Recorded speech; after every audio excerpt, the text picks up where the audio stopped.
ഓരോ മനുഷ്യർക്കും ഓരോ തിരിച്ചറിവുകൾ വരുന്നത് വൈകിയായിരിക്കും.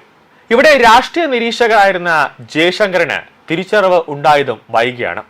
ഒരു കാലം വരെ ഇടതുപക്ഷത്തിന്റെ കരുത്തനായിരുന്നു ജയശങ്കർ. ചാനൽ ചർച്ചകളിൽ ഇടതുപക്ഷത്തെ സംരക്ഷിച്ചു നിർത്തുന്ന ഒരു അഭിഭാഷകനും രാഷ്ട്രീയ നിരീക്ഷകനുമായ ജയശങ്കർ ഉള്ളതുകൊണ്ടാണ് ഇടതുപക്ഷം രക്ഷപ്പെട്ടു പോയത്.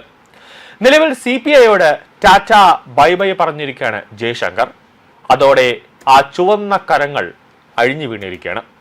വർഷങ്ങളായി പുരോഗമനമെന്ന് പറഞ്ഞ് ഈ നാട്ടിൽ ഹിന്ദുവിനെ അധിക്ഷേപിക്കാനും ഭാരതത്തെ ഒറ്റിക്കൊടുക്കാനും നടന്ന CPIയോട് അഡ്വക്കേറ്റ് ജയശങ്കർ ടാറ്റ പറഞ്ഞ് പടിയിറങ്ങിയിരിക്കുകയാണ്.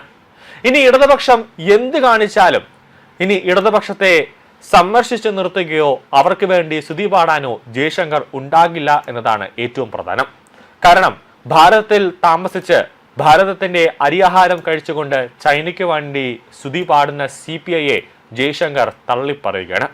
കാരണം 2 ദിവസത്തിന് മുമ്പാണ് CPIയിലെ നേതാക്കന്മാർ എല്ലാവരും കൂടെ, മുതിർന്ന നേതാക്കന്മാർ എല്ലാവരും കൂടെ ഡൽഹിയിലെ ചൈന എംബസിയിലെ ഉദ്യോഗസ്ഥരുമായി ഒരു കൂടിക്കാഴ്ചയൊക്കെ നടത്തിയത്.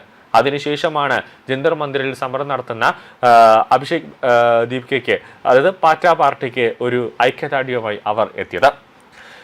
ജയശങ്കർ കാണിച്ചത് ഒരു മാതൃക തന്നെയാണ്. ഇതേ മാതൃക ഇനി ഇടതുപക്ഷ സഹയാത്രികരും അല്ലെങ്കിൽ ഇടതുപക്ഷത്തെ പിന്താങ്ങുന്നവരും ഇതേ രീതിയിൽ തന്നെ ഒരു മാതൃക കാണിക്കണം.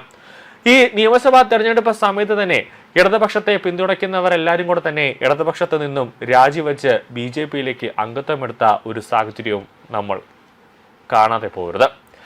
ദേശവിരുദ്ധതയും ഹിന്ദു വിരുദ്ധതയുമല്ല തന്റെ രാഷ്ട്രീയമെന്ന് അദ്ദേഹം വ്യക്തമാക്കിയിരിക്കുകയാണ്. കമ്മ്യൂണിസ്റ്റ് പാർട്ടികൾ ഇന്ന് തുക്കട് ഗ്യാങ്ങിന്റെ കൂടാരമാണ്. അവർക്ക് ഈ രാജ്യത്തോടല്ല കൂറ്. ദേശീയത എന്റെ നരമ്പുകളിൽ തന്നെ ഉണ്ടാകുമെന്ന് ജയശങ്കർ തന്നെ പറയുകയാണ്. ഏതൊക്കെ നേതാക്കൾ വന്നാലും പാർട്ടി അംഗത്വം പുതുക്കില്ല എന്ന് ജയശങ്കർ തന്നെ തുറന്നു പറയുകയാണ്. ഇനി ആരൊക്കെ എന്നെ ഫോൺ വിളിച്ചാലും. ജയശങ്കറിന്റെ ഈ തീരുമാനം പാർട്ടി നേതാക്കൾക്ക് കനത്ത തിരിച്ചടിയാണ് ഉണ്ടായിരിക്കുന്നത്. കാരണം ഇടതുപക്ഷത്തെ ഒന്ന് സംരക്ഷിച്ച് നിർത്താൻ, അവർക്ക് വേണ്ടി ഒന്ന് സ്തുതി പാടാൻ, ചാനൽ ചർച്ചകളിൽ അവർക്ക് വേണ്ടി ഒന്ന് പ്രൊട്ടക്ട് ചെയ്ത് നിർത്താൻ ഈ ഇടതുപക്ഷത്തിൽ ആകെ കൂടി കുറച്ച് വിവരമുള്ള ഒരു വ്യക്തി എന്ന് പറയുന്നത് ജയശങ്കർ മാത്രമേ ഉള്ളൂ.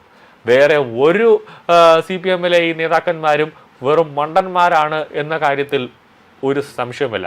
കുറച്ച് വിവരവും വിദ്യാഭ്യാസവും അല്ലെങ്കിൽ കാര്യങ്ങളെല്ലാം തന്നെ പഠിച്ചു പറയാൻ കഴിവുള്ള ഒരു വ്യക്തി ജയശങ്കർ മാത്രമേ ഉണ്ടായിരുന്നുള്ളൂ.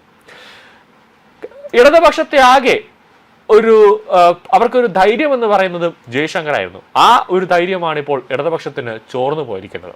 കാരണം ഇനിയും CPMന്റെ ഒത്താശയോടുകൂടി കളിക്കാൻ പറ്റില്ല എന്നതുകൊണ്ട് തന്നെയാണ് ജയശങ്കർ അംഗത്വം പുതുക്കാതെ തന്നെ നിൽക്കുന്നത്.